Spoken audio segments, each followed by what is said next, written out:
y'all. Doo-doo-doo. Today's message of the day is the devil is of confusion.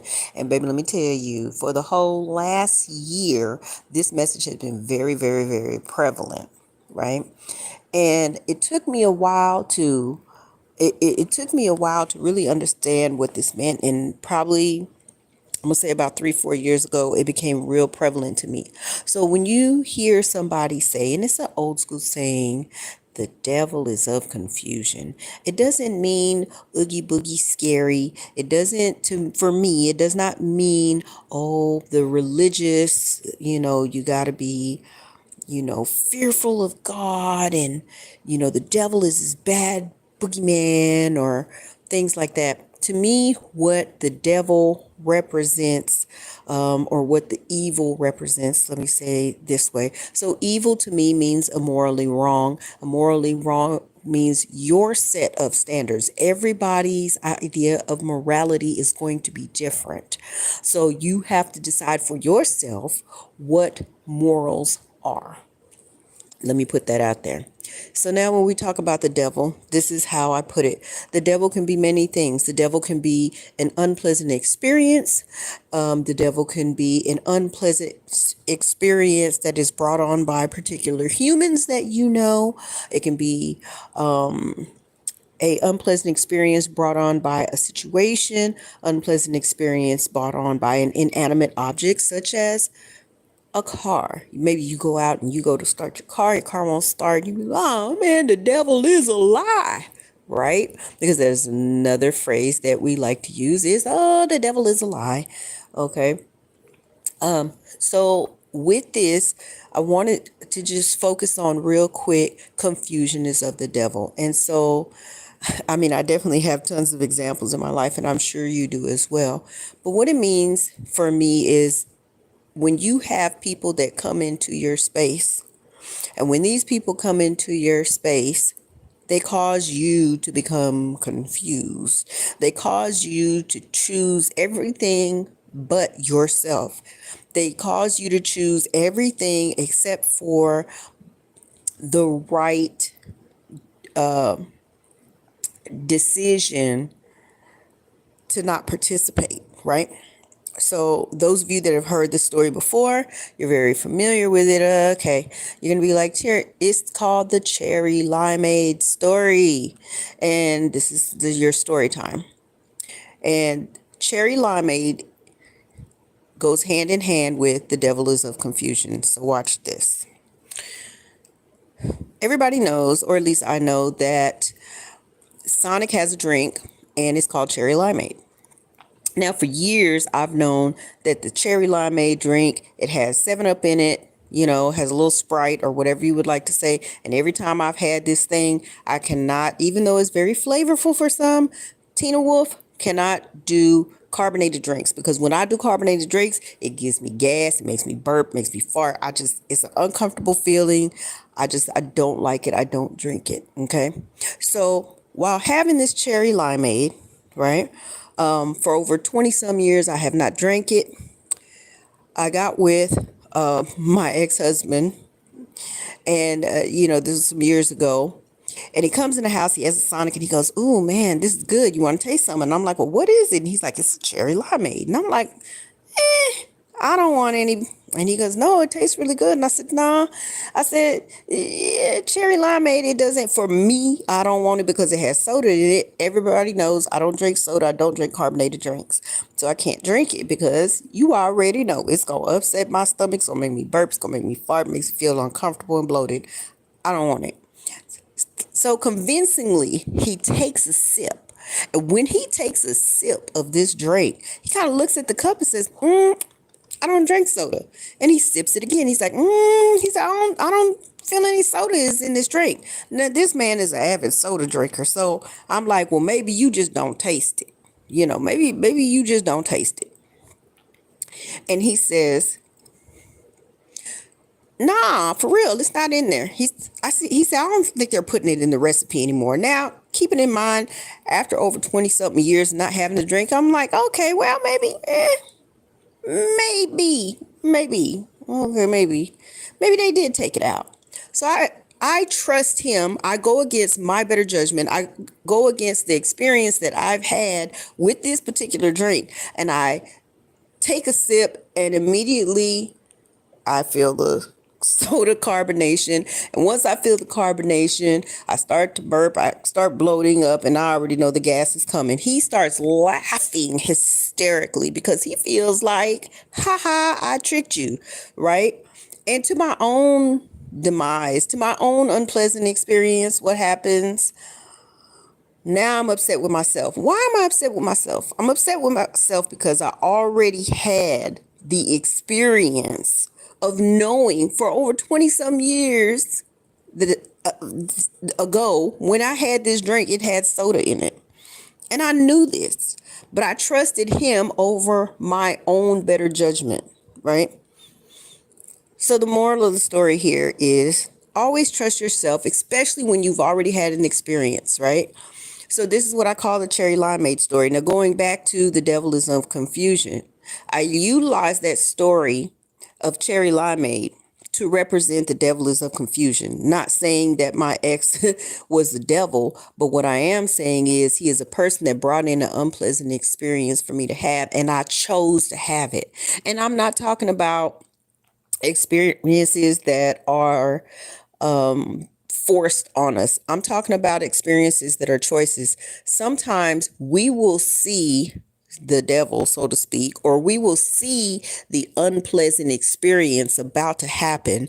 Our intuition will tell us, our experience will tell us that don't do it. But for whatever reason, we, as my friends and I call it, we have time today, right? So we'll sit there and we'll have time today. We'll entertain it. And then when we get the outcome, we want to be mad at them. But in the cherry limeade story, I had to realize it's not fair for me to be mad at him. I've got to be mad at myself because I knew going in what was going to happen. Now, I want you to think about your relationships with your family, your friends, your coworkers, and your romantic mate, right? I want you to think about these relationship dynamics, and this is something that I highly recommend people do. If you've had any type of discomfort or unpleasant experiences in your life, and this is a practice that I do for the rest of my life, I call it a lifetime experience. I want you to look at those. If you are having the same experience with everybody, quit blaming everybody else. Quit saying, oh, I don't trust people, or everybody gives me this or that. Take time to take a look at yourself and say, what is it that these people, all of these people, what is it that all these people have in common? Besides me, because you are the common denominator, what is it that you have in common that all these people have in common as well? Are all these people telling you you don't listen? Are all these people saying, man, you're rude? Are all these people saying, and sometimes they say, if everybody's, just because everybody says it doesn't mean that everybody's right. And that is correct to a degree. But sometimes if everybody is saying it, sometimes everybody is right. And maybe it's you that needs to make the change so that you can have a different experience in your life. And sometimes when you don't want to change yourself, that's okay, because people say other phrases like, you're going to have to just accept me as I am, and this is who I am. And that's okay. If you are okay with the experience that you're having, if the experience brings you peace in your life, hello? If the experience is bringing you peace in your life, then don't change, don't shift, don't move, stay exactly as you are. But if you're saying, man, this brings me peace, man, I'm good, right? You're saying you're good, but then you're still complaining about having experiences with people in your life that are not satisfactory, that are not pleasant, and you're still blaming other people. It's time to take a look at yourself. Are you trusting your decision-making process? If you are not having a lot of pleasant experiences in your life, it's because your decision-making process is not as disciplined as you would like. Please, if you are going to go into an experience, please go in having some type of idea of what you may experience. And if you know what you don't want to experience, when that energy arises, please feel free to acknowledge it. And sometimes we may have a person in our space that we feel like, oh, we can't get rid of this person, or this person can't go, or this person is family, or this person had been in my life for 20 years. I just can't get rid of this person, blah, blah. Then you need to modify your boundaries. Modify your boundaries. You know, through the years, people have made several comments about boundaries. And one comment that I hear about boundaries that really kind of turned my perspective is that boundaries are not for other people. Boundaries are for you, which to me, boundaries go in alignment with being disciplined, right? If you are disciplined, it means you are focused on something and you are very intentional about making something happen. So if you're very focused and you're very intentional about something happening, that means that you have to stay the course. And if you are not staying the course, it's okay. Get back on track. Sometimes the help that you need and sometimes the assistance that you need is within. And I hope that makes sense. So let's go back and let's look at confusion is of the devil, right? The next part of that is part 2 or part 3, because I don't even know where I'm at. The other part of confusion of the devil is when somebody comes into your space and you are not aligned, meaning, AKA, you are not on the same page. If you are not aligned and if you are not on the same page as the old person, my friends and I and people in my space have an understanding. It's okay to say, you know what, we just not aligned right now, with or without explanation. But at least giving that person the common courtesy and the courage to have the experience of a conversation that has conflict, right?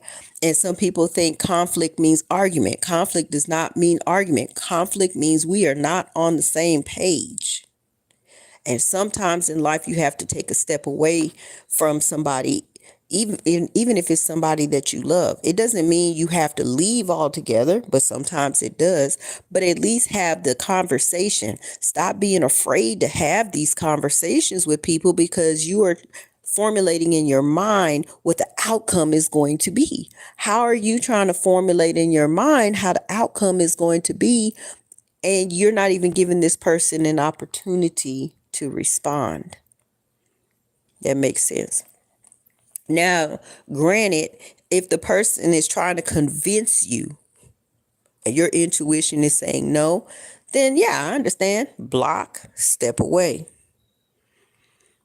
You got to allow that person to have their own experience of confusion. And if every time you talk to this person or you have this particular experience, you feel confused, hello, you're not aligned, and it's okay to step away. When you go through today and you go through your timeline, I highly encourage you to, like old school, write it down, make like old school, make a timeline, put the ticky marks, put down the person, whether it's a family, friend, coworker, romantic mate, put the ticky marks, and then say, you know, Joe, Susie, Bob, whatever. On top of there, put the year, just like you did in school a long time ago. Put the year that you met that person, whether they are still in your life or not. If it is an experience that you had that affected you, maybe you're still being triggered, or maybe you still have good memories. Please recall and please remember that year. Put that year down, and then also put the year behind it that relationship expired. If it didn't expire, then you're going to put present, right? And then you're going to go through this timeline with Joe, Bob, Ann, whoever, and all these people, and you're going to see the pattern. What do all these people have in common other than me, who is the common denominator? What is it that all these people have in common? Pleasant experiences and unpleasant experiences. What did you learn from each one of those? And throughout the years, evaluate. did I continue to choose these same people? And a lot of times, we go on a job, we work, and every 6 months to a year, or every 6 months and a year, the job sits us down. They evaluate us and they say, this is what you're doing good. This is what you're not doing. This is where you can improve. But we don't sit down and we don't do that for ourselves. So it's time for us to start doing our own timelines, for us to start doing our own 6 month evaluations and our 1 year evaluations, and promote ourselves. So that's what I have for you guys today. I hope this message greets you well, meets you well, and brings some clarity to some things and situations in your life, and help you to make choices of choosing to follow your intuition when it comes to confusion. Choose not to be confused so you can have more pleasant experiences in your life. I love you. Y'all have an awesome and amazing day. Be great. Mwah. Heart emojis.